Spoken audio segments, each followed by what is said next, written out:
there's an atheist that has doubts, he's hesitant, which one is true, which one is not, and looking at the camera, what would you like to say to them? I would like to say to them, listen, I know that you have gone through difficulty.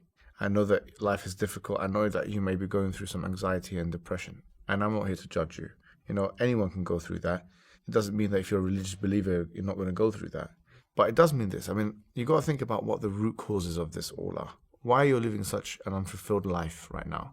I would say to you, look, the reason why you're living an unfulfilled life, and this is not something you're going to hear from a psychologist or a counselor. This is not something you're going to hear from a doctor. I think the reason why you're living this unfulfilled life as it stands, and why you've got this chronic anxiety and this depression and this feeling of meaningless and hopelessness, is because the basic human function is not being met.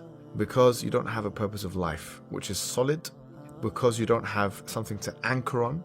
And I know this for a fact because I've done these experiments when I went to Scandinavian countries and spoke to lots of people about completely unrelated topics. And they were all telling me, look, I mean, meaning has some kind of connection with how they feel in terms of depression, anxiety, and even there's a phenomenon of suicide that's happening in those areas.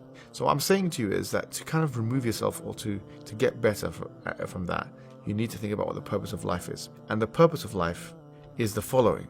It's to do what everything else in nature is doing.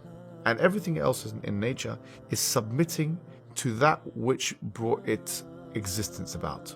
That's what everything else in nature, this cup here, this one, that one, even the inanimate objects, they are submitting to that which brought about its existence. So the first question is, you have to admit what brought about your existence, and think about that purpose of life, which is to do what everything else in nature is doing. Submit to that which brought about your existence.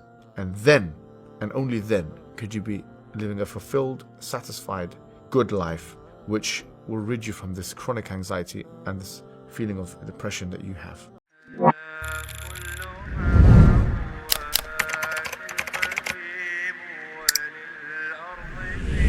كل حي نصيب وللناس